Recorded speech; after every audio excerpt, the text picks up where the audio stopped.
tarde, boa tarde os amigos da mesa, boa tarde os presentes, tanto fisicamente quanto online. Prazer imenso estar aqui falando um pouco sobre a nossa história.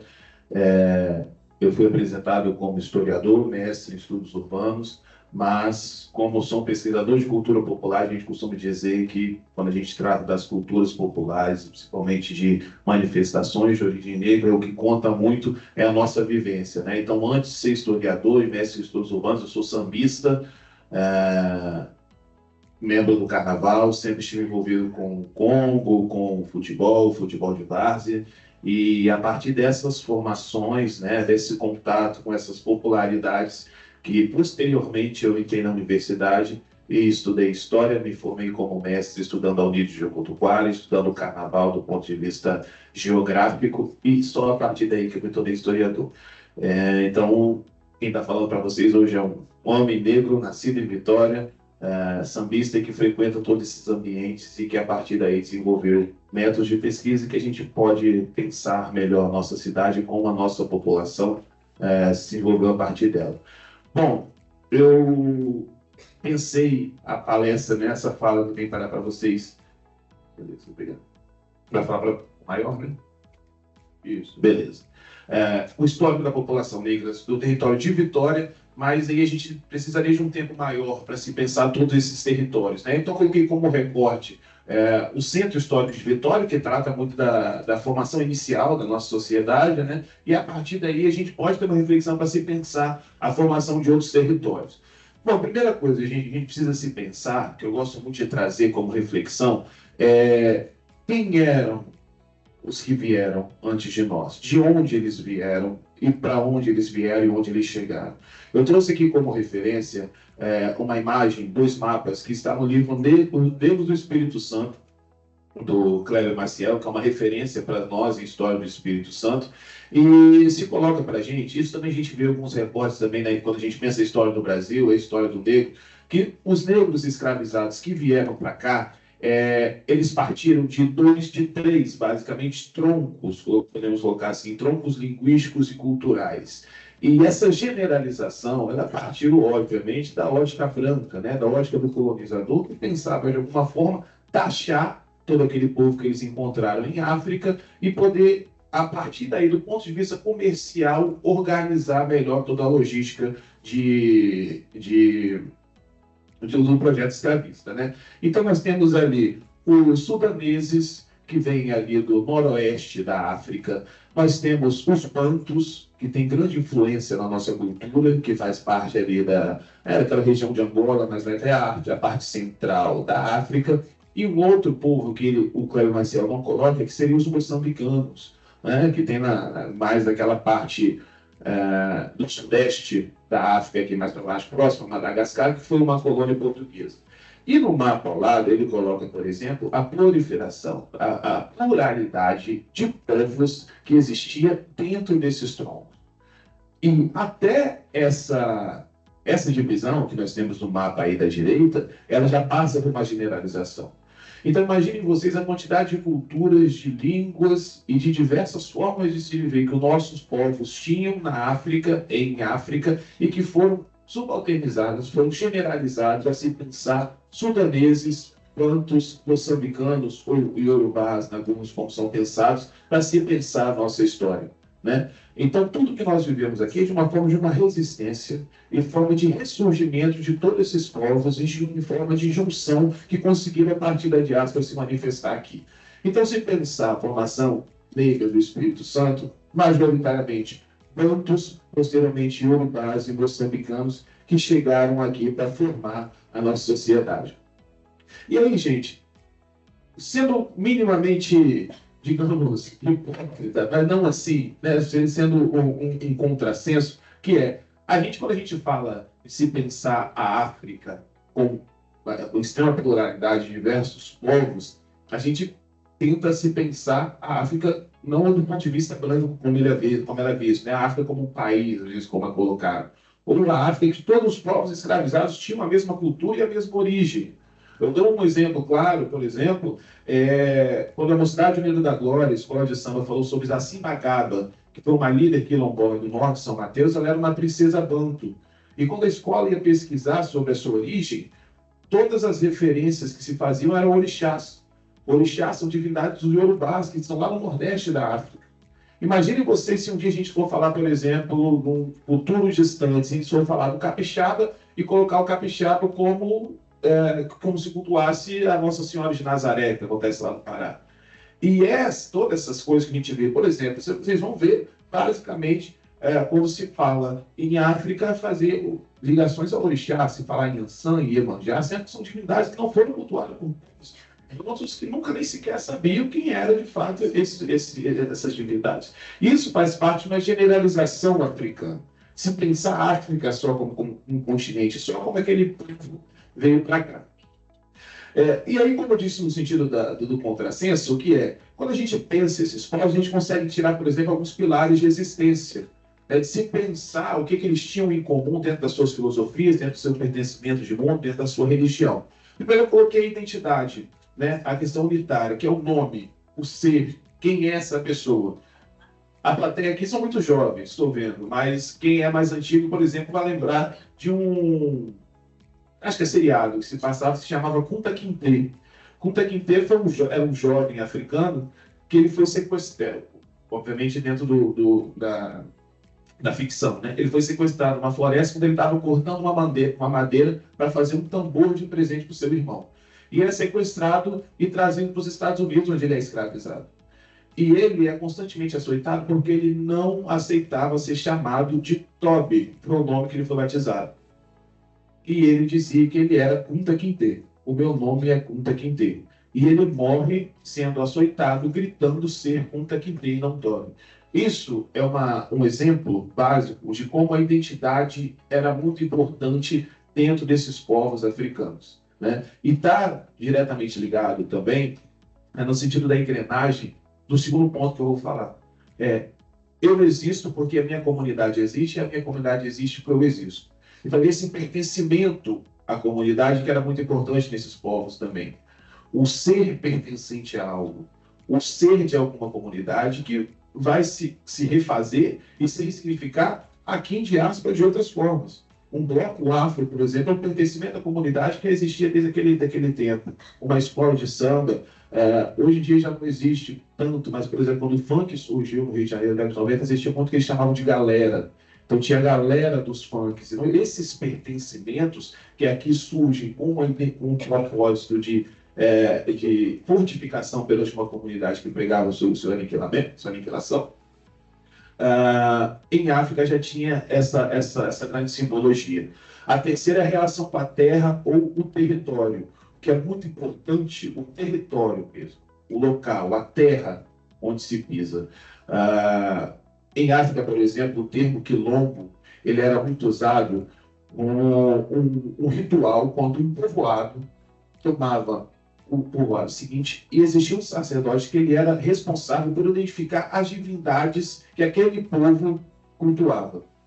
Então, eles entendiam que a divindade ela emanava do solo, da terra. Isso está diretamente ligado, por exemplo, com o sincretismo que nós temos muito forte aqui com os caboclos representados ali de Umbanda, com outras religiões de matriz africanas. Isso já é algo que vem desde da África. Vocês podem ver, por exemplo, em algumas manifestações, em que é muito importante as pessoas fazerem aquilo descalço. É o contato com a terra, com o solo. E em muitas filosofias africanas se pensava o solo, a terra, como algo propiciador, né, de potencialidades divinas. E o quarto é a religião, que eram múltiplas. Hoje nós conhecemos basicamente como Candomblé, Umbanda, Quimbanda, como matriz africana, mas que lá tinham diversas ramificações, diversas entidades que sofreram esse afunilamento. E dentro desses 4 pilares de existência, vocês podem ver que todos os 4 foram basicamente fragmentados, aniquilados dentro do processo de escravidão. Isso é muito importante para a gente se pensar que o negro, desde quando ele chegou aqui, ele já não era visto como não humano. A imposição era essa, era de não existir humanidade, era de se pensar ele como animal do ponto de vista comercial e ele do ponto de vista de identidade também se pensar como não humano, como uma pessoa inferior para poder aceitar aquele processo de escravidão. Bom, E para se pensar o centro de Vitória, gente, isso aqui é uma questão um pouco curiosa. Esse seria o centro de Vitória até meados do século XIX, completamente diferente do que a gente pensa hoje. A Rua 7 de Setembro, por exemplo, ali seria tudo água. A Praça Costa Pereira era um local chamado de, uma região chamada de Prainha. Né? A areia ia até o Teatro Carlos Gomes. E só existia basicamente a cidade dela. Olha o Parque Moscoso onde estava. Ali era toda a área alagadiça, né, de pântano.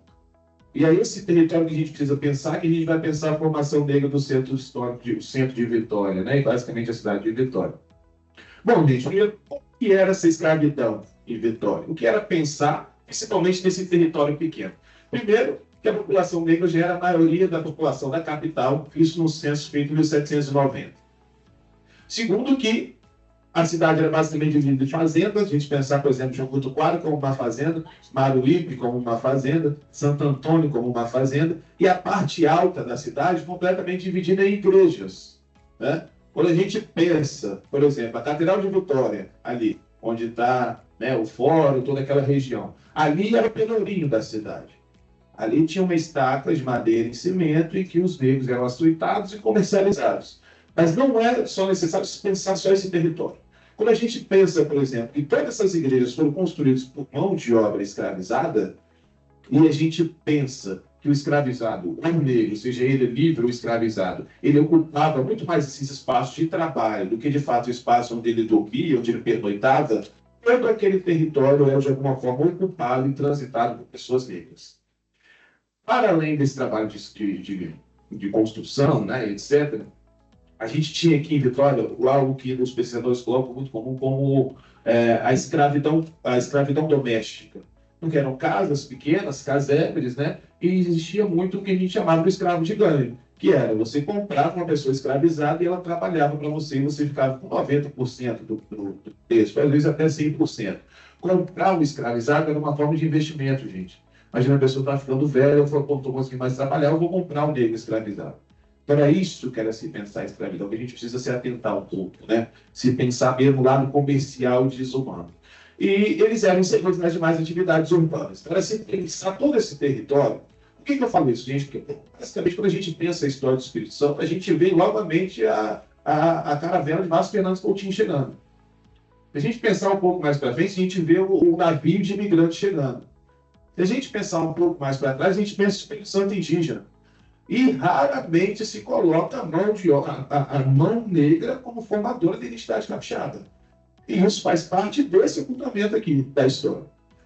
Então, a história, que eu vou falar posteriormente, acho que é a grande intenção dessa palestra, é se pensar a história como um importante pilar de construção, um importante pilar que vai fazer parte da palestra do nosso amigo Vitor aqui, que vai falar do direito à cidade, né? Então, você ter um direito à sua história, não ter direito a se pensar como uma identidade daquela cidade pertencente a ela. E quando a gente pensa no cenário capixaba de Vitória, a gente não vê isso.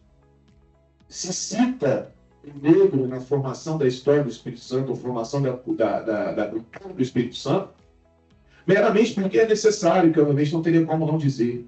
Mas todas essas participações passam na história quando passam no sentido muito rápido de se perceber. Então, se pensar uma Vitória que hoje é passada para os outros como a Mônaco brasileira, como a ilha paradisíaca, que existe muito bem um recorte social e geográfico do que se vende para a Vitória, completamente diferente. Era uma Vitória ocupada por negros, uma Vitória feita por negros escravizados. Essas fazendas e essas igrejas foram feitas e ocupadas como se a gente pudesse um dia se transportar, teletransportar historicamente, cronologicamente, naquele cenário, nós veríamos muitos negros transitando naquele espaço. E aí, gente, como eu falo, dos locais de encontro e sociabilidade, né? Eu falei anteriormente, eu me adiantei no slide. São os pontos de trabalho. Então, se você pensa em uma cidade extremamente pequena, dividida em igrejas e cidades, em que os negros ocupam esse local, era uma cidade majoritariamente de ocupação negra, existiam alguns poucos encontros locais de sociabilidades, que eram botequins, quitandas e quiosques. Quiosques são essas edificações que estão à esquerda, né? Elas ficavam majoritariamente na beira-mar, né? Onde hoje a gente lida com beira-mar, mas naquela época não era tanto aterro, que estava ligado à questão portuária. E esses quiosques eram locais que vendiam bebidas baratas, onde os escravizados podiam, né, no intervalo de um trabalho e outro, poder ocupar e fazer sua sociabilidade entre eles, escravizados. Esses quiosques, quando Vitória passa por uma reforma urbana na segunda metade do século XIX, foram os principais alvos da chamada estratégia higienista, né, que a cidade precisava ser limpa, então esses quiosques foram recolhidos. Isso, obviamente, não no seu sentido urbano, mas também no sentido social e racial, de tirar aquelas pessoas que ocupavam aqueles locais. A terceira irmandade religiosa. Não sei se vocês conhecem a Vitória. Eu mostrei o mapa inicial em que as igrejas elas ficavam concentradas toda naquela parte ali perto da catedral, e essas igrejas dividiam a sociedade socialmente e racialmente. Um exemplo é que a igreja de São Gonçalo, bem próximo à Praça Anchieta, era a igreja dos pardos. As pessoas pardas frequentavam aquela igreja. E, em determinado momento do século XVIII, surge em Vitória a Irmandade do Rosário, fundada no século XVIII. E hoje, gente, a Rua do Rosário é colocada para nós como se estivesse dentro do centro de Vitória. Mas, para aquela época, o trato foi o seguinte: nós vamos doar para vocês, negros, uma igreja afastada do centro, num local chamado Ladeiro do Pernambuco, e vocês vão ter 2 anos para construir essa igreja. Se vocês não construírem, nós vamos pegar o terreno de volta. Eles conseguem construir a igreja em 2 anos, e eles se funda a igreja de Nossa Senhora do Rosário dos Pretos, que tinha um sentido muito mais racial do que religioso. Quem tiver a oportunidade, por exemplo, de ir a Salvador, a Igreja do Rosário dos Pretos, em Salvador, está próximo ao Pelourinho, e lá eles fazem toda terça-feira uma missa afro, que é uma missa em que os tambores tocam em vez da manifestação católica normal. Quando Vinícius Júnior sofreu racismo, por exemplo, eles fizeram uma missa especial para ele, e o ponto auge da missa foi rezado com o ponto de Nanã e o cortejo afro sair de dentro da igreja. Então, essas igrejas, elas tinham um sentido racial e de irmandade, né, perante a sociedade escravista muito forte. Lá é fundada a banda rosariense, a Zabumba Peroá, e eu coloco ela aqui porque Zabumba Peroá tem esse nome porque Zabumba tinha referência do tambor. E o tambor é algo muito importante das manifestações africanas. Eu falei para vocês o Kunta Kinte, que ele estava produzindo um tambor para dar de presente para o irmão dele. Posso dar outro exemplo. A gente sofre constantemente esse conflito racismo religioso. E as religiões de matriz africanas têm algo que é muito claro para se mostrar a diferenciação e, por vezes, o estranhamento que existe quando se pensa Umbanda, Candomblé, Quimbanda. Nas religiões judaico-cristãs, ele é um objeto fundamental para se fazer o pecado. No corpo você comete a gula, a avareza, tudo que é se colocado como errado nas religiões, né, judaico-cristãs. Nas religiões matrizes africanas é o contrário. O corpo ele é um objeto de conexão com o sagrado. É no corpo que o santo baixa, é batendo o tambor que o santo chega, é dançando, é comendo e que essas manifestações são representadas. E o tambor tem uma extrema importância nisso. O tambor é extremamente sagrado. Na capoeira se sauda o tambor. Quem faz capoeira aí sabe. No desfile de escola de samba se benze o tambor antes de ir. Quando a pessoa morre no samba, o tambor é tocado no sentido fúnebre. Então, a importância do tambor é muito forte. E quando a Igreja do Rosário fazia a procissão de São Benedito, dia 27 de dezembro, era o santo na frente com o andor, e atrás existiam manifestações totalmente de origem negras. Existia um cortejo afro em que o tambor era o principal elemento. Existiam encenações de reisados africanos. Existiam duelos de rima.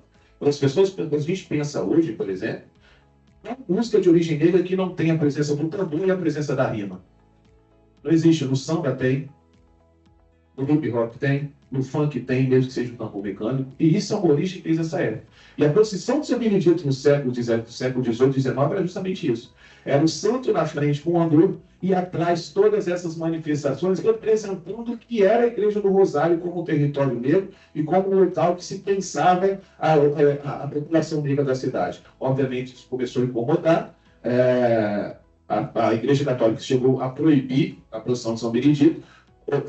A cidade de Vitória tinha uma imagem de São Benedito só. E São Benedito, como franciscano, ele era cultuado no convento de São Francisco, que era a igreja da elite da cidade. Num determinado momento, em 1832, o frei, o responsável, não vou saber qual é a autoridade designada ao convento, ele disse que a imagem de São Benedito não iria sair do convento de São Francisco para ir para a igreja do Rosário. E aquilo ali foi um clamor gigante na cidade, né, porque existia muita referência de São Benedito.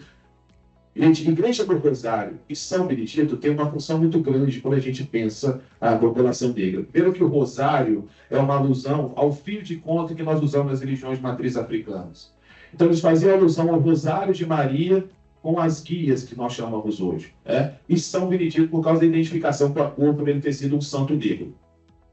E eles não devolveram a imagem de São Benedito, e os devotos negros do Rosário conseguiram roubar essa imagem e voltar com a imagem de volta para onde ela nunca deveria ter saído. Isso criou na cidade uma rivalidade que separou a cidade entre Peroás e Caramurus. E por que Peroás e Caramurus? Os devotos do convento de São Francisco usavam a cor verde nas suas vestimentas.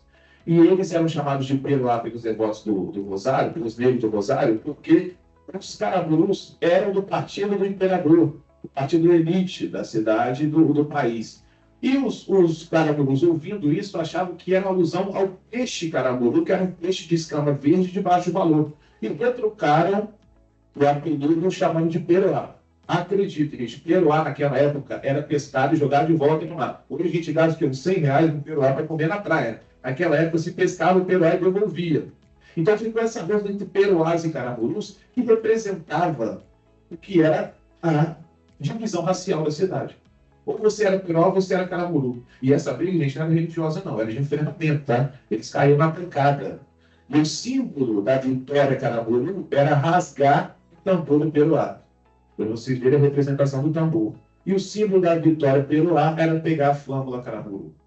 Então, a Igreja do Rosário se manifesta como esse sistema de representação pelo aquele leilões. Porque quem puder visitar, gente, hoje infelizmente está fechado por falta de apoio do poder público, mas dá para ver alguns elementos que eu vou falar. À direita, não está nessa foto, está lá até hoje, a casa de leilão da Igreja do Rosário. Essa casa de leilão era tudo que a igreja conseguia de doação, corpo, galinha, tudo, gente, vestimenta, eles leiloavam para comprar cartas de alforria e darem a liberdade aos negros escravizados. Enterros. Naquela época existia muita questão de se enterrar as pessoas próximas das igrejas.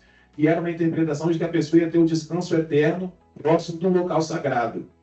Então, os cemitérios estavam próximos das igrejas. A igreja de São Francisco tinha um cemitério, São Gonçalo também. E negro, naquela época, eles não podiam fazer parte da Irmandade, portanto, eles não tinham lugar para serem enterrados. Então, eles eram jogados no mar, jogados em cova rasa ou queimados. Quando a Igreja do Rosário surge, ela constrói um cemitério para que os negros e escravizados pudessem ser enterrados. E esse cemitério está lá até hoje. Quem entra consegue ver, existem ali algumas lápides que nem nome tem. Provavelmente eram escravizados, foram colocados como indigentes e que não tinham nem registro. Então esse cemitério é uma grande representação. E segundo esse tema de representatividade, como eu disse, o ser peroá, o ser pertencente à Igreja do Rosário era o ser negro dentro de Vitória. E esse foi um dos territórios que se formaram, porque toda aquela região do entorno, que era colocado como um local marginalizado, como eu falei que a cidade existia na Cidade Alta, todo aquele local se manifestou como um local de origem negra, uma ocupação negra. Né? Segundo a outra ocupação de outros territórios, Monte Grande, Piedade e Moscoso, que hoje a gente vê ali como local o local do samba, né? Mas quando a gente pesquisa a história, a gente vê, por exemplo, congadas, a gente vê manifestações de São Benedito também, festas juninas, que são aí exemplos de manifestações negras, e a ocupação desse local foi onde negros conseguiram a liberdade antes de 1888, né? E de outras diversas leis que promoveram minimamente a liberdade, que eram escravizados de ganho que ocuparam aqueles territórios e fizeram ali o território negro. O terceiro é o Largo da Prainha, que eu estava falando com vocês, ali daquela parte da Costa Pereira. Essa proximidade com a Igreja do Rosário e também por ser um local marginalizado, foi onde se formou esse território negro. A primeira Rua do Piolho. Piolho, gente, não é alusão ao piolho mesmo de cabeça, não. Naquela época, piolho era um apelido que se dava à pessoa que estava sempre comprando ou vendendo alguma coisa. Muquirana é piolho em Tupi-Guarani, por exemplo.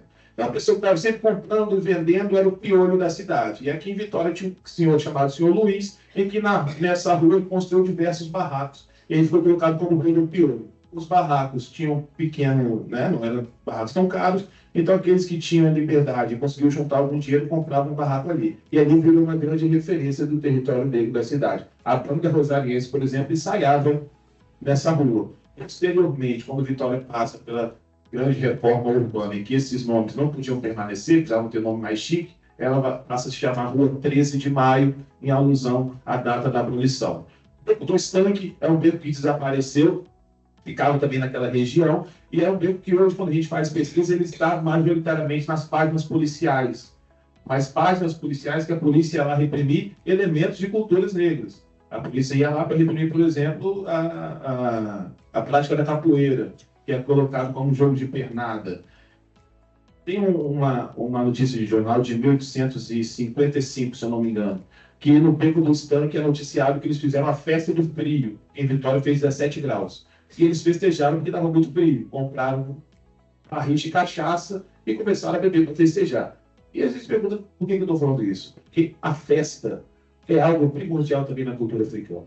Quando vocês tiverem a oportunidade, por exemplo, de ir no enterro de um sambista, vocês vão ver que o caixão vai na frente e atrás o samba está comendo. E isso é uma interpretação africana, em algumas culturas africanas, da morte. Esse pensa a morte como um agente de passagem.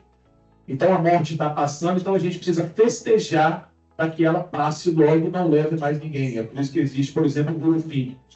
Então esses locais, né, eles existiam de alguma forma muito em cima da festa, e a festa reprimida por ser festa de origem negra, dentro, né, todo aquele processo de subalternização da nossa cultura, em que foram esses territórios. Esse terceiro, a igreja de Nossa Senhora da Conceição, da Prainha, que era uma igreja destinada aos pescadores. Os pescadores paravam barco ali onde hoje é o Teatro Carlos Gomes, né, o supermercado Chuamba, ali era a faixa de areia. Eles paravam o barco ali e logo na orla tinha uma igreja de Nossa Senhora da Conceição. Essa igreja, pessoal, a gente não tem registros visuais dela, né, foto, nada. Ela foi demolida para dar lugar ao primeiro teatro da cidade. Então eles tinham toda a orla para se construir o Teatro Melpomene, que foi o primeiro, mas eles demoliram a igreja de Nossa Senhora da Conceição da Prainha, transferiram a imagem de Nossa Senhora da Conceição para a igreja de São Benedito, para construir um teatro em madeira, porque para aquela época era o símbolo de modernização, mas que essa demolição foi no sentido de sepultar esse território. E por que eu estou falando isso? Eu lembro que eu falei com vocês que aquele era um território marginalizado. Em determinado momento, quando entrou muito dinheiro da economia do café, a elite da cidade se sentiu incomodada com aquela cidade em estado colonial, que era um sentido de atraso urbano que a gente tinha desde a época da Barreira Verde, né? Aquela coisa que o Espírito Santo ficou intacto para proteger os metais preciosos de Minas Gerais. E em determinado momento da segunda metade do século XIX, 1860 ali para frente, a elite falou assim: não, nós precisamos modernizar isso aqui, precisamos modernizar a cidade, vamos mudar. E nessa mudança, aquele território marginalizado, ocupado por negros, que eu coloco ali de todo o largo da prainha, sucumbiu e foi devastado e ocultado. Ali deu lugar a uma magnífica praça, que dentro do sentido de modernização urbana, a praça é o local de encontro, né? Porque a modernização urbana não passa só no seu sentido físico, não, ele é cultural. Então, a gente precisa de praças e parques local de encontro, a gente precisa modernizar a cultura, e para isso eles acabaram com a Rua do Piolho, a Rua 13 de Maio. Eles não conseguiam acabar, obviamente, não conseguiam tirar todo mundo dali, mas vão mudar o nome, vão transformar em 13 de Maio e transformar majoritariamente cultural para tirar aquele povo dali. E a Igreja de Nossa Senhora da Conceição da Prainha deu lugar ao Melpomene, que foi o primeiro teatro da cidade, e toda aquela prainha foi aterrada para dar lugar à praça e sepultar aquele território negro. Onde hoje está o prédio do Álvares, por exemplo, eles tinham um local chamado de Botequim, Zé das Vacas. Zé das Vacas é porque ele acordava de manhã cedinho e rodava a cidade vendendo leite instantaneamente que ele tirava das vacas. Depois ele voltava para abrir o botequim dele. E o botequim dele, por estar próximo de Nossa Senhora da Conceição da Prainha, como próximo de São Benedito, como próximo da Rua do Piolho, era o local onde todo mundo se encontrava para beber, para além dos quiosques, para além das outras quitandas. E foi um local que foi também demolido para dar lugar a alargamento de ruas. Então, nesses territórios, gente, assim como a cidade de Palha, por exemplo, é colocada como a primeira favela de Vitória, não gosto muito desse termo, mas era, de fato, uma comunidade e teve que ser sucumbido para dar lugar ao que a gente conhece da Vila Rubim. E não podia ficar ali porque próximo surgiu a Vila Oscarina, que para a época, gente, quando vocês passarem pelo Parque Moscoso, vocês vão ver algumas casas históricas ali. Aquelas casas elas foram construídas justamente para ser a casa da elite da cidade, como se fosse Ilha do Frade para a época. E próximo tinha a cidade de Palha.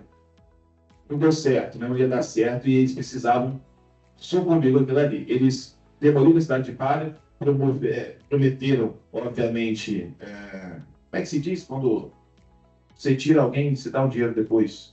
Você tira alguém a indenização. Prometeram a indenização que não veio e esse povo subiu as encostas dos morros e essa informação, por exemplo, é aqueles locais que a gente vê como o Morro do Quadro, Caratuíra, esse povo que saiu da rua, da cidade de Palha subiu os morros em nome dessa modernização. E por que eu falo isso, gente? Por que eu trouxe todos esses territórios? Vocês, se eu pensarem que ele sempre esteve na formação de Vitória, na formação e na logística urbana de Vitória. Eles construíram os seus territórios, os seus locais, dentro dessa realidade. E quando a gente chega, por exemplo, na Costa Pereira hoje, não tem referência nenhuma a esse território, diz muito sobre a nossa história, mas também diz como essas comunidades são tratadas na contemporaneidade. São exemplos que eu vou trazer mais para frente. Porque a reforma urbana, em sua maioria, e principalmente aqui em Vitória, pensa muito isso. É a expansão, é a reforma, independentemente de quem está ali, principalmente quando essa comunidade é majoritariamente formada por pessoas negras. Eu trouxe, por exemplo, alguns exemplos de apagamentos e descasos na atualidade. Primeiro é, Piedade cancela ensaios após ser multada em 12 mil por barulho. A escola de samba, que está localizada naquela comunidade desde 1955, que desenvolve essa cultura desde 1955, e que teve que descer o morro e ensaiar na beira-mar, correndo a sua bateria, e ela não poderia ensaiar ali onde ela faz, desde a década de 50, uma escola de samba, porque naquele território já tinha blocos desde o século XIX. Segundo, a primeira entrega de benfeitorias realizadas no Monte Oreb. O Monte Oreb, hoje, você deve conhecer, que é o local onde as pessoas, os evangélicos, sobem para fazer vigília e oração. Eu não sei se vocês sabem, mas aquele local foi um dos primeiros locais de manifestação do candomblé da cidade. Ali era onde existia o terreiro de Mãe Honorata. E quando a gente pesquisa a história de Mãe Honorata, a gente só encontra nas páginas policiais que é a polícia dando sucessivas batidas, simplesmente diante da prerrogativa de que estavam acontecendo reuniões suspeitas. Essa era a notícia policial. Ali tinha tantos terreiros, gente, que o Adelfo Pérez Mojardim, que foi prefeito da cidade, mas que ele escreve muito sobre a história, ele trata aquilo como uma nova Canudos. Canudos foi uma comunidade independente que surgiu na Bahia, né? E que foi altamente reprimida por causa do seu tamanho, quase está se tornando um estado independente. Então, para ele se referir ali como uma nova Canudos, se imagina a quantidade de terreiros e territórios negros que existia ali, naquele local que era chamado de Morro do Gamela. Gamela é o local, o recipiente que se faz oferenda aos orixás. Então, aquele local era um local afastado da cidade e constantemente a cidade chovia quando tinha batida policial para reprimir a manifestação do candomblé. Hoje não se fala mais Morro do Gamela, se chama de Monte Oreb. Essa é a transformação que a cidade se faz em cima, né, desses territórios negros. A terceira é perseguir o som meu bar, proprietário multado no carnaval, tradicional bar da Zilda, em que existe a política do carnaval, o carnaval ele é centralizado na cidade de Vitória. Se você quiser sair com um bloco organizado em Tabuazeiro, você vai ter uma extrema dificuldade, porque o carnaval hoje ele é centralizado, existe um circuito da prefeitura, E ali, o Torre do Carnaval existe ali, obviamente, uma cidade não vai comportar, um centro histórico daquele tamanho, comportar uma manifestação do Carnaval. E tinha as próximas unidades, as repressões são feitas dessa forma, e de todos os locais que estavam abertos na cidade, eles entraram justamente no bar da Zilda, com spray de pimenta dentro do bar.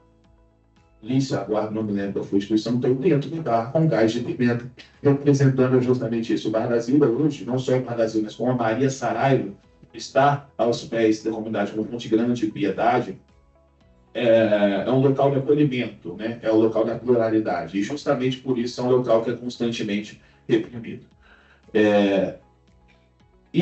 A reflexão que eu queria passar para vocês, para além da história, é justamente isso. É se pensar negro na trajetória urbana da nossa cidade e como essas comunidades foram tratadas. Eu posso usar, por exemplo, outros exemplos que não estão no centro de Vitória que passam por esse mesmo problema. Falei com vocês do Largo da Prainha, que era um lugar, um território negro que foi modernizado, que foi sucumbiu diante de uma modernização. E qual é a semelhança que existe, por exemplo, entre o Largo da Prainha e a Curva da Jurema, que tem o nome de Jurema por causa da Capeta Jurema, e os diversos terreiros de Cutuparu e Fradinho que ocupavam aquela praia, que para a época era uma praia deserta, e que hoje aceita um processo de modernização que até ambulantes tentaram expulsar da praia, tentaram mudar o nome da praia. Tinha gente chamando a praia de Jurerema Internacional, para ser próxima a Jurerê do Sul. E todo o processo de mudança e modernização daquele território que a gente está vendo, isso acontecendo agora. Vejam vocês a semelhança que tem com o Largo da Prainha. Entre várias outras manifestações que a gente pode ver, que é o reflexo da presença do negro dentro de uma cidade com passado escravista, uma cidade majoritariamente, do ponto de vista político, né, branca, conservadora e racista, e que, durante todo o seu cotidiano, durante toda a sua manifestação, teve de alguma forma reprimir e sucumbir esses territórios. Hoje eu queria passar para vocês é isso. Através da história, se pensar o negro no espaço urbano e na sociedade, não só de Vitória, mas também no Espírito Santo.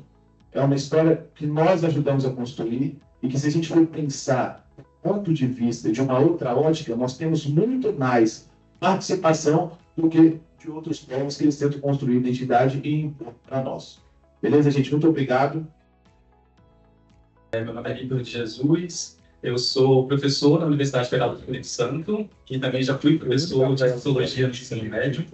E pode ser? A galera aqui da Juventude, todo mundo está ligado na aula de Sociologia, todo mundo gosta de Sociologia, acompanha a aula de Sociologia. Não gosta muito de Sociologia. Então, basicamente, a gente vai ter um pouco de aula de Sociologia aqui agora, que é poder pensar, a partir do que o Marcos trouxe, dessa constituição histórica, pensar sociologicamente o que isso diz sobre as desigualdades numa certa cidade para a população negra. Então, tem um slide.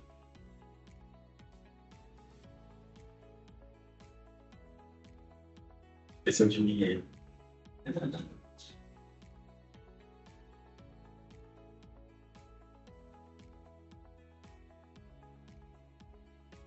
Pode passar, pode começar com a música. Eu vou colocar uma música que eu gosto bastante de música. Marcos Vinícius falou de música aqui agora. Vou entregar um pouco da minha idade, da minha geração. Eu tenho 38 anos. Então, para mim, na minha época de adolescência, de juventude, Charlie Brown era uma referência para mim, Negra ali continua sendo uma referência para mim.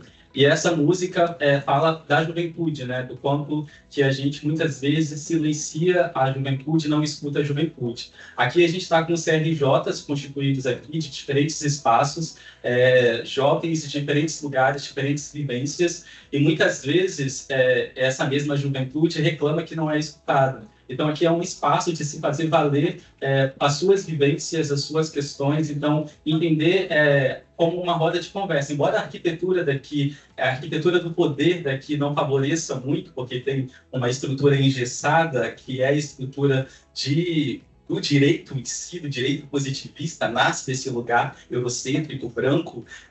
A gente tem uma grade que separa a gente, mas acho que a música pode nos conectar, isso é um bom ponto de partida, e entender aqui como uma roda de conversa. Eu vou começar falando, mas depois eu quero escutar vocês também sobre essas questões que a gente está colocando, então pode rolar a música. DJ. Bom, beleza, agora a gente vai chamar a Negra Ali, suba ao palco. Boa noite.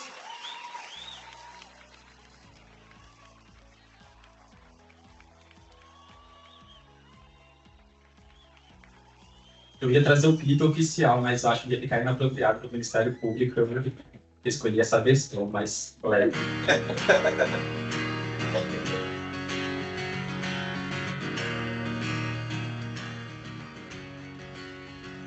Vejo na TV o que eles falam sobre o jovem, não é sério. O jovem no Brasil nunca é levado a sério. Vejo na TV o que eles falam sobre o jovem, não é sério. Não é sério. Eu vejo na TV o que eles falam sobre o jovem, não é sério. O jovem no Brasil nunca é levado a sério. Vejo na TV o que eles falam sobre o jovem, não é sério, não. Não é sério.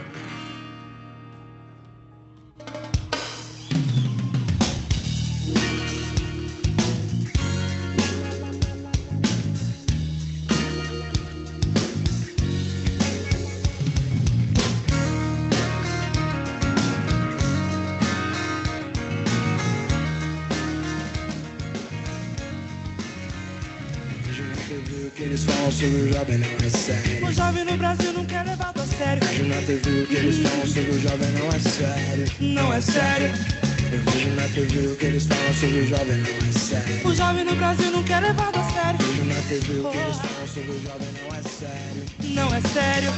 Eu sempre quis falar, nunca tive chance. E tudo que eu queria estava fora do meu alcance. Sim, já faz um tempo, mas eu gosto de lembrar. Cada lugar um lugar. Eu sei como é difícil, eu sei como é difícil acreditar, mas essa porra um dia vai mudar. Se não mudar pra onde vou, não cansado de tentar de novo. Eu passo a bola, jogo o jogo, vejo na TV o que eles falam sobre o jovem, não é sério. O jovem no Brasil nunca é levado a sério. Na TV o que eles falam sobre o jovem, não é sério. Não é. Vejo na TV o que eles falam sobre o jovem, não é sério. O jovem no Brasil nunca é levado a sério. Vejo na TV o que eles falam sobre o jovem, não é sério, não. Não é sério. A polícia diz que eu já causei muito distúrbio. Eu posso ter que saber porque eu me drogo, o que é que eu uso. Eu também sei teatro, isso tudo eu fiz a rima. Agora tô por conta, pode ver que eu tô no clima. Também tô no Eu tô clima. no clima. Também tô no Eu tô clima. no clima. Também tô no Eu tô no clima. clima. Revolução na sua vida, você pode, você faz. Quem sabe mesmo é quem sabe mais. Revolução na sua mente, você pode, você faz. Quem sabe mesmo é quem sabe mais. Revolução na sua vida, você pode, você faz. Quem sabe mesmo é quem sabe mais. Também sou animador, eu também sou da banca. Aperta um do forte, que fica tudo a pampar. Eu tô no clima. Também tô no Eu tô clima. no clima. Também tô no Eu tô clima. no clima.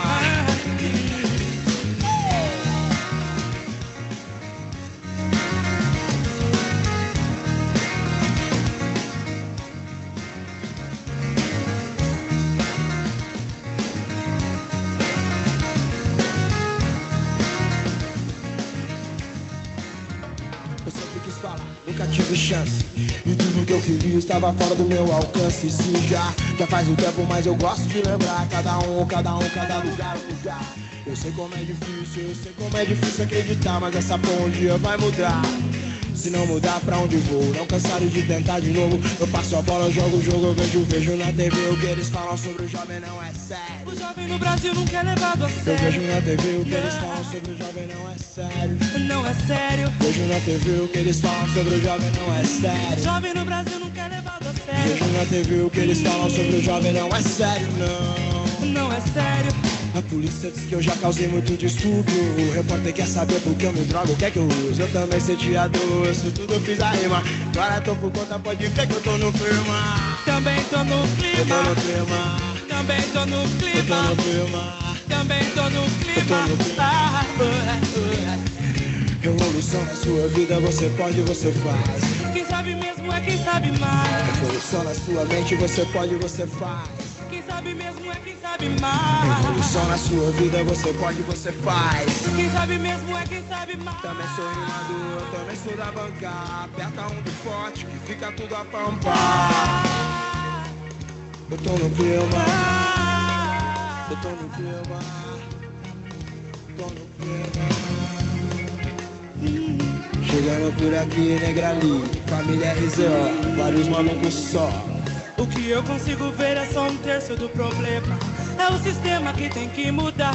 Não se pode parar de lutar, senão não muda. A juventude tem que estar afim, tem que se unir. O abuso do trabalho infantil, a ignorância faz diminuir a esperança. Na TV o que eles falam sobre o jovem não é sério, não é sério. Então deixa ele viver. É o que liga. Essa é nossa Jill.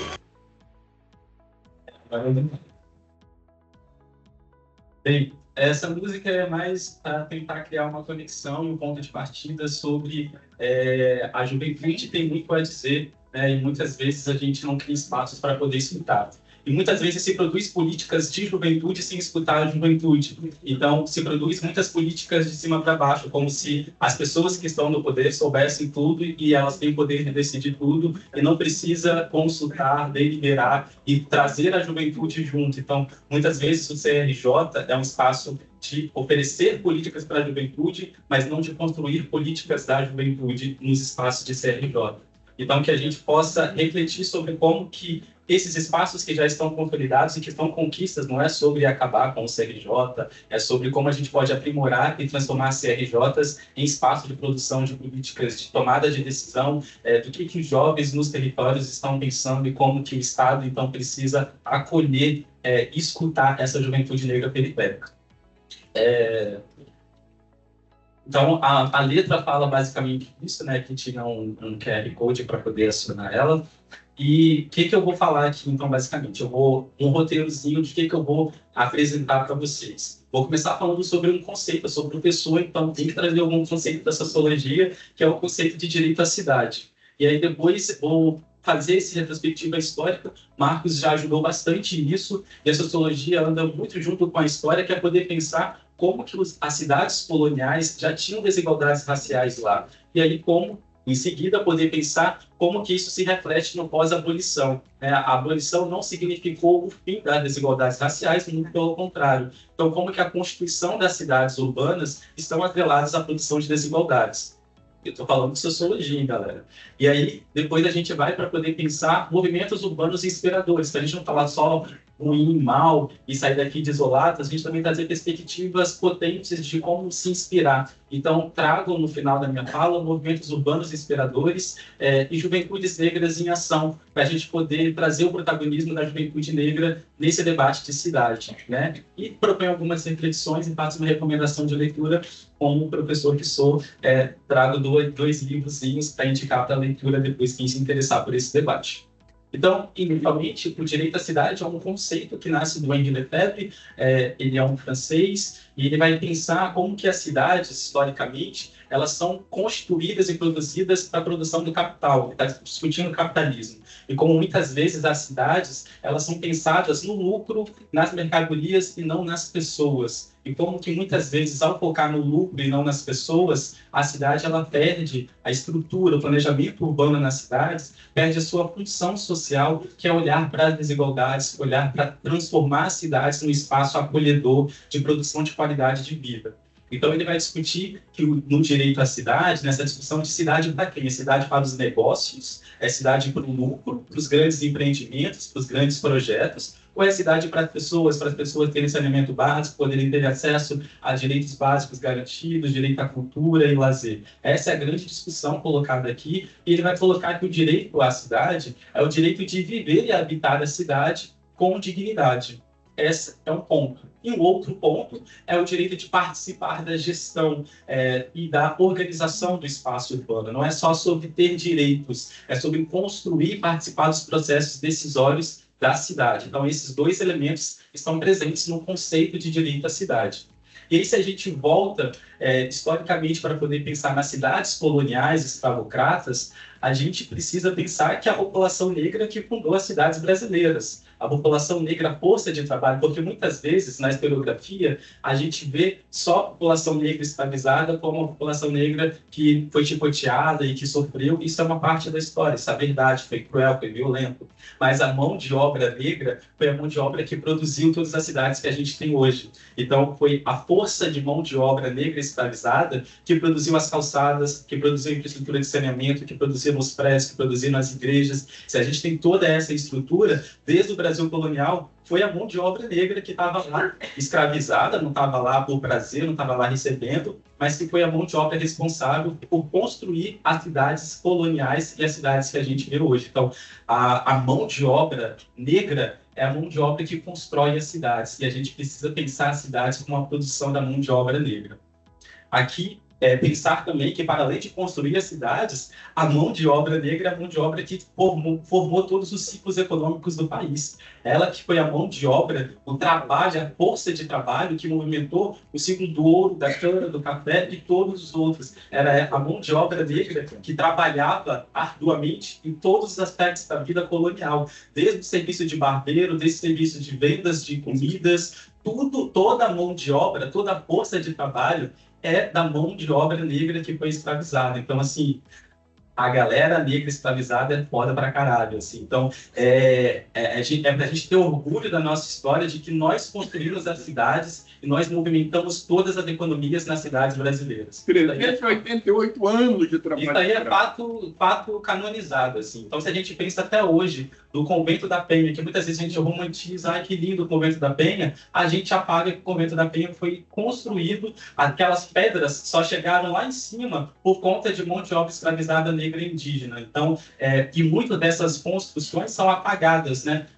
O Marx falou o tempo todo de apagamento histórico. E esse é mais um apagamento. A gente olha a grande festa que movimenta o Estado do Espírito Santo, que a gente, enfim, a mídia para falar disso e tudo mais, e a gente não se lembra que essa construção, isso tudo é relacionado à cultura negra, à força, à mão de obra negra, enquanto as festas no Sapê do Norte, as festas do Quilombo, as festas do Beiju, a gente sequer sabe. As festas de tradições culturais negras, elas não são alçadas, elas não são reconhecidas como festa simbólica. Mas a gente conhece a festa do morango, a festa do não sei lá o quê, tudo que é da colonização branca europeia, a mídia cobre e ganha projeção estadual. Mas tudo que é produzido culturalmente pela população negra cai no esquecimento, cai no silenciamento. Isso é produção de cidade, isso é produção de memória, isso é produção de narrativa. Isso diz respeito ao direito à cidade.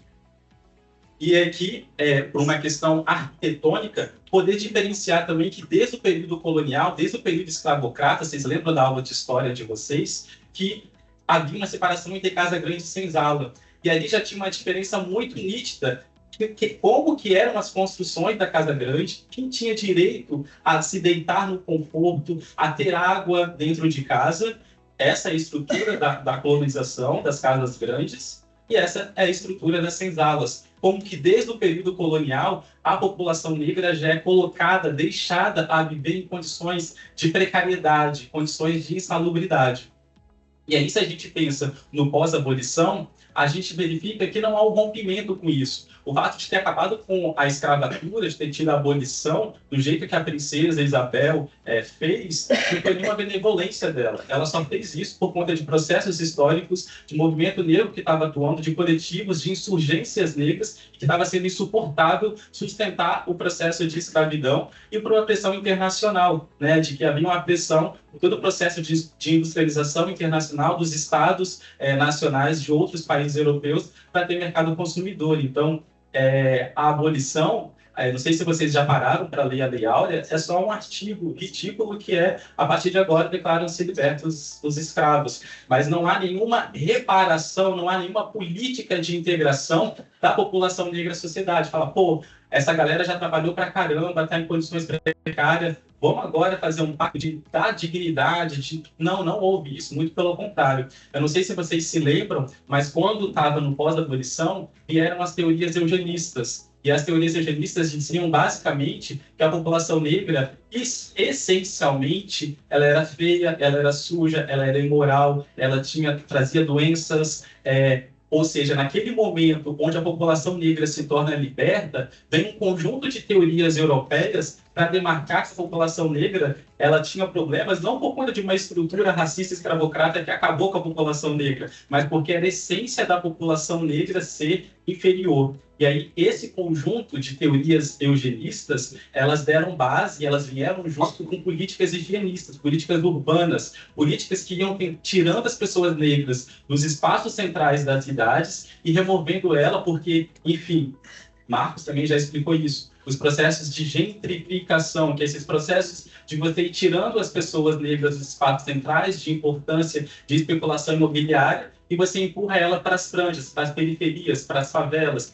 E aí é quando surge no pós-abolição o fenômeno das favelas no Brasil, dos subúrbios, das palafitas, das quebradas. Diferentes lugares chamam de diferentes modos, mas a história básica é a mesma, o fato histórico é o mesmo. Onde há população negra, há produção de insalubridade ambiental. E aqui algumas fotos que a gente habitua a ver no cotidiano de populações negras precarizadas. Quem são essas populações que, historicamente, com cada chuva, perdem tudo que elas conquistaram com muito suor? Que as casas alagam, que têm dificuldade de se locomover, que têm que lidar com lama, que têm que lidar com falta d'água. Muitas dessas famílias que, inclusive, são impedidas de ter ascensão social. Porque se você parar para pensar que aquela família simples, humilde, que está lá nas periferias, na quebrada, aquela pessoa que, com muito custo, quis comprar uma máquina de lavar, por exemplo. Aí ela está pagando ali, dividiu em algumas prestações daquela máquina de lavar. E aquela máquina de lavar, ela nem acabou de pagar aquela máquina de lavar, vem uma chuva, alaga, queima a máquina, leva tudo, quebra tudo. Aquela máquina que ela ainda está pagando, ela ainda vai ter que começar do zero. Cada chuva, cada alagamento, ao invés dela ir conquistando cada coisinha, então, tipo assim, agora deveria ser, conquistei a minha máquina de lavar, agora eu vou comprar um micro-ondas, agora eu vou dividir a prestação, eu vou comprar uma coisinha. De pouquinho em pouquinho, você vai ajeitando a sua casa, você vai tendo qualidade de vida e você vai tendo uma ascensão social. Para essas famílias não é assim que acontece. Cada chuva que acontece, cada alagamento, cada desastre climático, essas famílias voltam para o zero e essas condições impedem a ascensão social dessas famílias. Isso é o que a gente chama de racismo ambiental. Isso é o que a gente chama de fenômeno do racismo ambiental, de que as desigualdades ambientais elas não são vivenciadas por todos do mesmo modo. Alguns grupos e os territórios racializados estão muito mais sujeitos historicamente porque foram empurrados por esses processos de planejamento urbano higienistas para lugares precarizados. E aí, toda vez que chove, quem são os grupos, quem são os corpos, quais são os territórios que perdem tudo todas as vezes, né? E aí, aqui, quais são essas infâncias que, desde pequeno, desde a barriga da mãe, são submetidas a doenças de saneamento ambiental inadequado, a conviver com diarreia, a conviver com micoses de pele, a conviver com inúmeras doenças e viver num estado constante de adoecimento por doenças que são evitáveis. A gente está falando, mais uma vez, do racismo ambiental. A gente está falando de como que ele opera e como ele atua nas infâncias negras, nas juventudes negras, que desde pequeno vai brincar na lama junto com o esgoto e que convive, naturaliza, porque não tem outro jeito, não tem espaço de lazer. A gente vive num estado e numa estrutura de estado onde as decisões da branquitude que está no poder é fazer parque para cachorro. Mas essa mesma lógica de investir dinheiro para construir parque para cachorro não constrói quadras de lazer e infraestrutura nos bairros negros periféricos. São escolhas de planejamento urbano que a gente se habitua, que a gente naturaliza. Essa é a nossa lógica de poder. Essa é a instituição do racismo institucional. Muitas vezes a gente simplesmente diz ou acha no senso comum que racismo significa meramente preconceito e discriminação, chamar o outro de macaco ou achar que ele tem que fazer brincadeiras. Todos os homens negros se chamam Pelé. Todas as pessoas perdem sua identidade. E a gente acha que a gente leva até na brincadeira, o racismo recreativo. E aí a gente não entende que há dinâmicas institucionais do racismo. E aqui a gente está falando de como o Estado, instituições operam para fazer com que a vida da população negra continue precarizada, porque a população negra não é humanizada. Uma vez que ela não é humanizada, para ela não cabem os direitos humanos, porque elas sequer são consideradas enquanto humanos. Então, se a gente pensa que o direito à água, o direito a saneamento, o direito ao meio ambiente saudável é um direito humano, Quem é que no século XXI, 2025, não tem garantido seus direitos considerados humanos, seus direitos considerados básicos, acessar água, ligar a torneira e ter uma água caindo ali com qualidade, dar uma descarga e ter seu esgoto saindo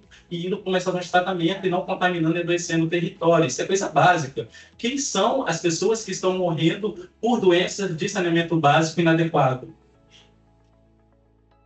São as pessoas que estão nos territórios negros e racializados. E aí a gente precisa considerar isso enquanto fenômeno, facetas do racismo ambiental. Quais são as pessoas que estão historicamente em situação de rua? Se a gente verificar que desde o Brasil colônia, desde a construção, desde o período escravocrata, que as pessoas negras, quando conseguiam sobreviver ao período de escravidão, quando conseguiam a porria, quando conseguiam passar por todos os percalços, eram abandonadas para morrer na rua à deriva. E aí o processo, hoje a gente chama de pessoas em situação de rua, mas cada época chamou de um outro nome, o fenômeno é o mesmo. A gente está falando de pessoas negras que são abandonadas, negligenciadas na produção da cidade para adoecerem e morrerem à deriva do Estado. A gente está falando de um racismo institucional. A gente está falando de hoje pessoas em situação de rua que não têm acesso a banheiro. Se a gente pensa numa questão de injustiça climática, numa onda de calor, quantas são as pessoas em situação de rua que podem morrer, inclusive em ondas de calor, em desidratação, e a gente sequer considera enquanto relevância de política de direitos humanos? Quantas pessoas em situação de rua morrem com ondas de frio, no Brasil, inclusive? Se a gente pegar as estatísticas de pessoas que morrem com ondas de frio no Brasil, as pessoas em situação de rua, é um número alto, considerando a realidade brasileira. Isso é uma questão que a gente considera relevante, isso é uma questão urbana. A gente precisa pensar isso como facetas do racismo ambiental. Quais são as crianças que estão em situação de vulnerabilidade socioambiental, expostas a trabalhar na rua, ao trabalho infantil? São pessoas negras, racializadas, periféricas. São pessoas que estão ocupando, crianças que desde a sua infância estão ocupando a rua com o trabalho, e não deveriam estar ali, deveriam estar tendo outras, acesso à educação, acesso a lazer, acesso à cultura, mas estão ali tentando fortalecer o corre da família por conta de uma estrutura que produz desigualdades econômicas e sociais para as famílias negras historicamente. A gente está falando, mais uma vez, de trabalhos que muitas vezes são insalubres, de ficar o dia inteiro sobre o sol, uma criança que deveria estar na escola sendo resguardada seu direito à infância. A gente está falando de uma violação de direitos humanos. E quais são essas crianças, essas infâncias que historicamente têm seus direitos humanos violados? A gente está falando de crianças negras, que muitas vezes vivem em lixões e vivem em condições precarizadas para poder ter acesso à comida. É inadmissível que a gente naturalize que pessoas passem fome no Brasil, tem um PIB do jeito que tem, e tem um agronegócio que se diz pop, que se diz tech, e que acha que movimenta toda a economia do mundo, e a gente tem milhões de pessoas negras passando fome no Brasil. E aí, como que a gente naturaliza isso? A gente só naturaliza porque são pessoas negras, porque esse é o processo do racismo. É o processo de você deshumanizar a tal ponto que você se torna insensível às desigualdades, violências sobre esses corpos. Aqui, o retrato das desigualdades são pesquisas que o IPEA, o Instituto de Pesquisa Econômica Aplicada do Brasil, ele realiza, mostrando o quanto que mulheres negras, mães solos periféricas, têm mais chances de viver em ambientes sem infraestrutura. Isso é dado estatístico do IBGE. Quando o IBGE faz o censo, depois o IPEA pega esses dados que são produzidos em todo o Brasil e vai transformando, recortando ele, analisando camadas desses dados. E uma dessas camadas de dados é mostrar que mulheres negras, mães solos, periféricas, elas têm menos acesso à infraestrutura urbana, acesso à energia elétrica, acesso à água, esgoto, saneamento básico de modo geral, e, portanto, a vida dessas pessoas, dessas famílias, essas chefes de família, são mais precarizadas. A gente está falando do racismo institucional, mais uma vez, agindo sobre esses corpos. Aqui, alguns dados, algumas pesquisas que mostram o quanto que o racismo ambiental, que é uma violação de direitos humanos, porque, como eu disse, o direito a um ambiente saudável, o direito à água e saneamento é considerado um direito humano pela ONU, Unesco, e aqui mostrando uma pesquisa de que 60% dos estudantes das escolas que ficam em áreas de risco são negros, ou seja, a maior parte das escolas públicas, onde o público é negro e periférico, está concentrado em áreas precarizadas, vulnerabilizadas, que têm riscos ambientais. A gente está falando de um racismo ambiental no momento onde aquela população está indo ter acesso a um direito, que é o acesso à educação, e ela está sendo exposta a um risco ambiental, que é poder aquela escola cair, desabar, enfim, acontecer alguma coisa na infraestrutura, porque aquele território, aquela territorialidade, ela tem riscos ambientais colocados. a gente está falando mais uma vez de racismo ambiental.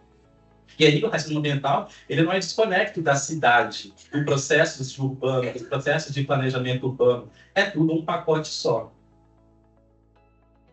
Aqui é uma outra dimensão, que é a dimensão dos rolezinhos nos shoppings. A gente viu recentemente, anteontem, em São Paulo, né, toda a manifestação de adolescentes que foram para as escolas protestar porque teve caso de racismo dentro do shopping. Quantos outros casos lá no Rio de Janeiro, aqui, já aconteceram? O que é você não ter acesso a ir no shopping? Para quem o shopping foi construído? Qual é essa lógica de que só uma juventude branca de classe média pode frequentar os shoppings e toda vez que existem juventudes negras periféricas tentando habitar, frequentar esse espaço, ele é criminalizado porque é visto como suspeito, é como um corpo que vai causar algum problema naquele espaço e não é bem-vindo nesse espaço. A gente está falando, mais uma vez, de problemas no direito à cidade. A gente está falando de uma juventude que já não tem muitas políticas de cultura e lazer nos seus territórios e que são proibidas de sair dos seus territórios, que não tem muita coisa, porque para ir nos shoppings como uma forma de desafogo, como uma forma de lazer. Isso também não pode. Então, fique em casa, fique encarcerada, literalmente encarcerada, porque é a mesma sociedade que naturaliza e acha tudo bem o encarceramento da juventude negra e o homicídio, o genocídio da juventude negra. Então, a gente está falando de como que o racismo e os processos urbanos, os processos de viver na cidade, fomentam, naturalizam determinadas violações em direitos básicos, que é o direito de ir e vir na cidade. É o direito de você sair de casa e escolher, não, hoje eu estou a fim de ir no shopping, eu vou no shopping. E acabou. Não, isso não é tão bem assim quando a gente está falando de pessoas negras periféricas. Aqui, aliás, para ir no shopping vai ter que pegar um busão, né? E aí toda a relação e toda a construção que a gente tem com o transporte público, quanto que ele é precarizado, né? O direito de ir e vir, ele passa, inclusive, por um direito a um transporte público seguro, um transporte público com eficiência, onde as pessoas não estejam abarrotadas, espremidas igual sardinhas, dentro de um transporte público para poder ter o seu lazer. Então, tudo se conecta, né? Desde o racismo ambiental, desde os rolezinhos que são interditados no transporte público. É como uma cidade que ela funcionasse para que as pessoas negras periféricas não saíssem de casa e elas ficassem intocadas, para que a branquitude possa viver no conforto de um Estado, de uma nação, de uma sociedade eugenista, branca, que se pretende civilizada, que se pretende dos bons modos, civilizados, porque se parte do pressuposto que pessoas negras não podem ter acesso a isso, porque pessoas negras são parte do pressuposto dessa lógica racista de que são incivilizadas, de que são primitivas, de que não sabem se comportar, de que causam problema, é sempre tumulto, é sempre bagunça. A gente está falando de imaginários, estereótipos que povoam a construção da nossa sociedade e que pautam políticas públicas. A gente está falando de políticas públicas urbanas, a gente está falando de políticas de transporte, a gente está falando de políticas de habitação social. Quem são as pessoas que não têm habitação social, que não têm direito à habitação, que vivem em condições precarizadas em favelas, sem escritura, sem posse do terreno e com todas as vulnerabilidades e precarizações disso. A gente está falando de uma cidade que não acolhe pessoas negras porque não trata pessoas negras como cidadãs e cidadãos, trata como subcidadãos e subcidadãs, como cidadanias de segunda ou terceira classe. Aqui, o processo que o Marcos Vinícius trouxe da curva da Jurema, a gente não combinou, mas é porque é gritante, é evidente, né? Então, o quanto que esse lugar, historicamente, essa praia foi ocupada por pessoas negras, quando se tem um alvo de especulação imobiliária, quando um grande hotel quer se instalar lá, e aí o poder todo se movimenta, e o poder, a gente está falando de um poder branco, a gente está falando de uma branquitude que decide onde vai ter política pública, onde vai ter política urbana e onde não vai, ela decide mudar o trânsito, ela decide... o trânsito da Curva da Jurema mudou por conta desse empreendimento, desse resort de alto empreendimento de luxo, né? E aí passou a impedir ambulantes que passaram toda uma vida vendendo, tirando a sua renda dali, e pessoas negras, periféricas, que frequentavam aquele espaço, para poder falar, não, agora a gente quer que essa praia seja bem frequentada. O que é esse bem frequentado? Que construção higienista de sociedade, de espaço é essa? E como que os projetos urbanos da cidade, eles estão encharcados disso, embora eles não venham com esse selo de eugenista, de higienista, mas a sua aplicabilidade, a sua efetividade enquanto política é basicamente essa. É você remover pessoas negras periféricas daquele espaço, tornar aquele espaço elitizado. Então, você aumenta o preço das coisas, para que as pessoas negras, pobres, não tenham dinheiro, não consigam pagar para estar ali no final de semana, porque não vai conseguir pagar o custo de uma água, de uma cerveja, de um peixe, porque subiu o valor exponencialmente. E aí passa a criminalizar a farofa, e aí passa a tornar como estigma. Então, como você vai construindo simbolicamente também rechaços às práticas da população negra periférica, de levar sua comida, porque enfim, sabe que vai ser caro, tem muita gente para comer, faz um monte, então leva a própria comida para não pagar tanto. Isso é criminalizado, constrói esse imaginário de que isso não é bem visto, de que isso é farofa, e as pessoas passam a ter vergonha de ter essas práticas e passam a deixar de frequentar. Então, a gente está falando também de barreiras simbólicas que são construídas. E aí entra outra dimensão. A produção da cidade, a produção do planejamento urbano, ele não se faz só com planejamento urbano, com ações políticas urbanas, se faz também com construção simbólica e construção de imaginário. Quantas vezes que a gente está no ônibus e aí tem um local vazio perto da gente e a pessoa ela prefere ficar em pé do que sentar do nosso lado? Quantas vezes a gente vai atrás de... Quantas vezes a gente está vendo tem uma mulher vindo na nossa direção, enquanto homens negros, e a mulher atravessa a rua ou segura a bolsa quando vê o nosso corpo preto se aproximando?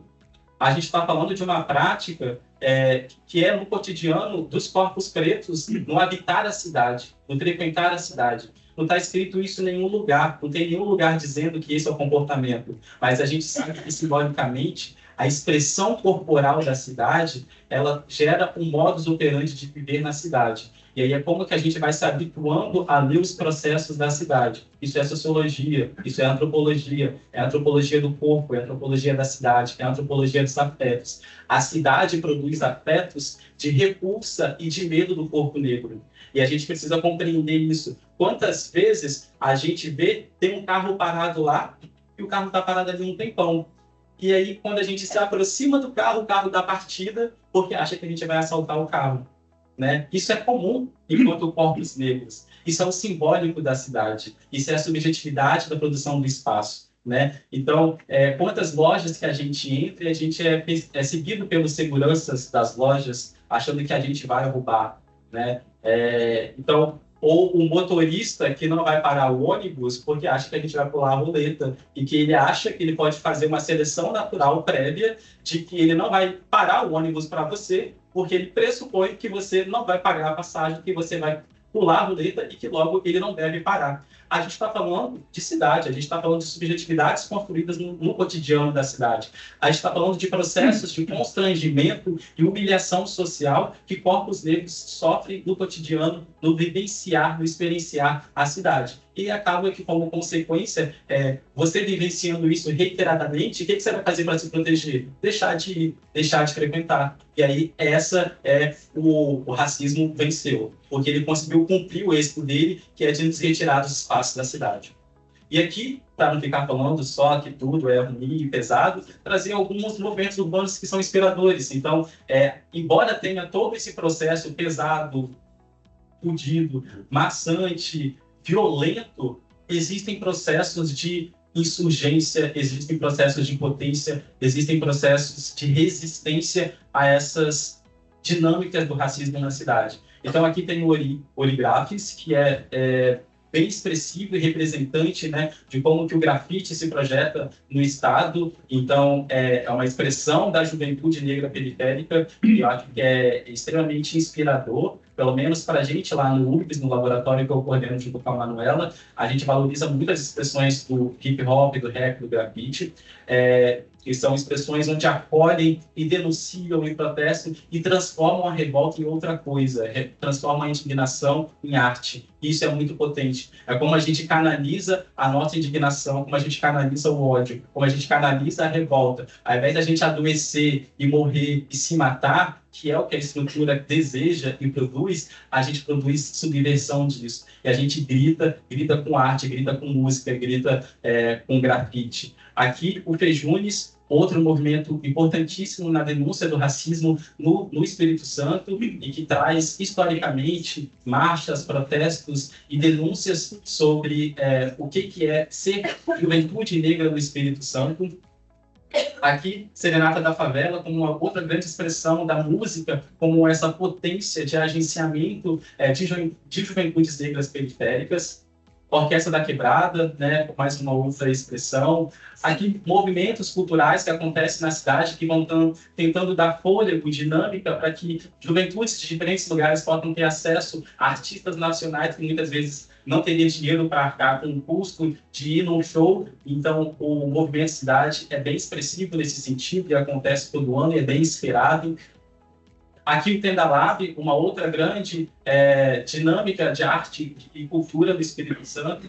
Aqui a cena rap, hip hop, do slam, da batalha de rimas e tudo mais, como que se expressa enquanto produção de uma juventude negra potente, que utiliza a arte para poder falar sobre suas vivências na cidade. Isso é extremamente potente e incrível.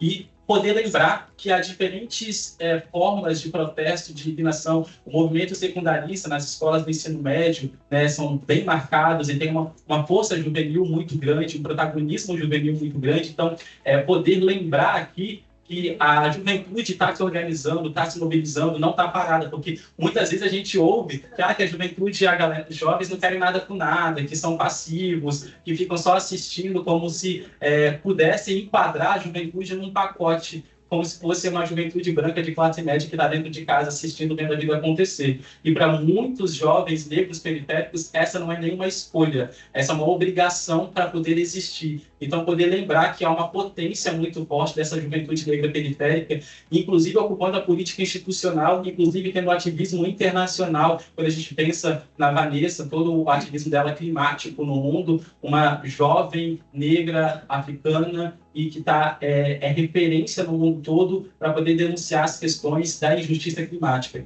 Então, existem juventudes negras potentes, e com essa juventude que eu acho que é uma aposta dos CRJs de poder trazer e fomentar essa juventude negra potente para a gente poder ter um ativismo de uma cidade e uma sociedade melhor, mais potente.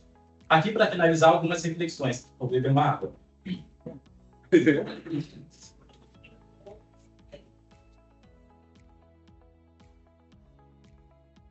Então, para finalizar, algumas reflexões que eu acho que, se eu tivesse em sala de aula, enquanto professor de sociologia no ensino médio, eu ia falar, galera, anota aí, dever de casa, faz esse trabalho aí, vê essas pesquisas, para depois a gente conversar na próxima aula.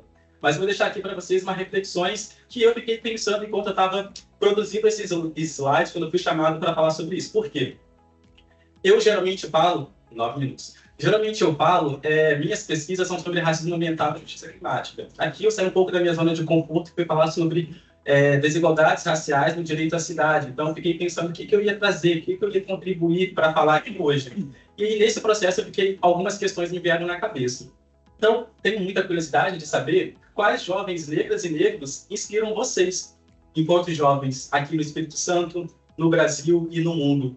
Quem outros jovens no Espírito Santo, no Brasil e no mundo, que vocês olham e se veem nessas pessoas, nessas outras juventudes? Acho que é um exercício interessante de busca de referências. Quais são as suas referências enquanto jovens? Acho que isso é um exercício interessante. Uma segunda quais são os espaços de poder que a juventude negra tem proposto e construído políticas públicas no Espírito Santo? Quais são esses espaços, para além dos espaços onde vocês recebem políticas públicas já preparadas, espaços onde a juventude está pensando e elaborando políticas públicas. Isso é outro rolê, isso é uma outra questão. Então, quais são esses espaços? Existem? Não existem? CRJ é um espaço? Mais ou menos? Ou não é? Que reflexões que a gente pode fazer sobre isso? Outra pergunta. Qual é a agenda da juventude negra capixaba para a promoção do direito à cidade? O que a juventude negra capixaba propõe para a promoção do direito à cidade? O que vocês pensam E aqui eu elenquei vários pontos para poder refletir. Eu me inspirei muito na articulação Recife de Luta, que eu até coloquei o QR Code do Instagram deles, porque eles elencam, eles têm uma agenda sobre esses pontos, mas eu incluí outros pontos. Então, habitação social, transporte, mobilidade e acessibilidade, meio ambiente, saneamento e saúde, desigualdades raciais na vivência urbana, mulheres, população LGBTQIAPN+, e sexismo na vivência urbana, propriedade, posse de renda, função social da terra e da cidade, espaço público, favelas, periferias e bairros populares, democracia urbana, participação social e esfera pública, segurança pública e abordagem policial antirracista, educação e escolas públicas e políticas de assistência social. O que é que vocês, enquanto jovens negros periféricos, têm a dizer sobre esses pontos? O que vocês proporiam se vocês fossem candidatos políticos ou se vocês conhecem candidatos e vocês pudessem dialogar e poder fazer uma construção para essas agendas para pensar a promoção do direito à cidade? E uma última, a gente está no Ministério Público, né? Então, acho que é uma provocação se a atuação do Ministério Público tem sido suficiente para garantir o direito à cidade da juventude negra capixaba.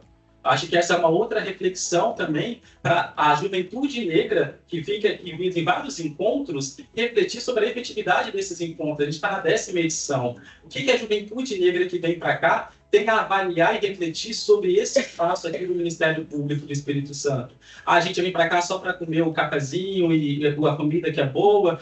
Qual é a avaliação que vocês fazem de mudança de realidade? Vir aqui para o Ministério Público do Espírito Santo tem feito melhoras na qualidade de vida de vocês enquanto juventude negra capixaba? Essa é uma outra reflexão.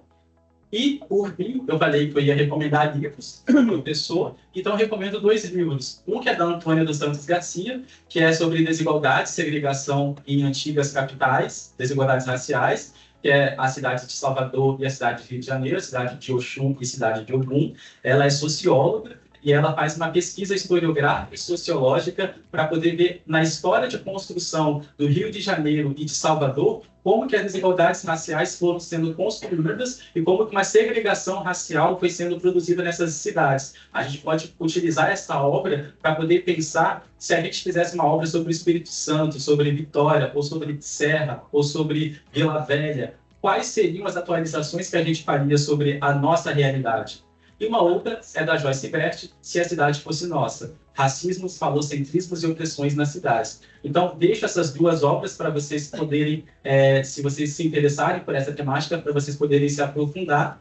E finalizo dizendo que a gente lá no UB está à disposição para poder diálogos e provocações que a gente faz, que a gente gosta de causar. É isso, obrigado.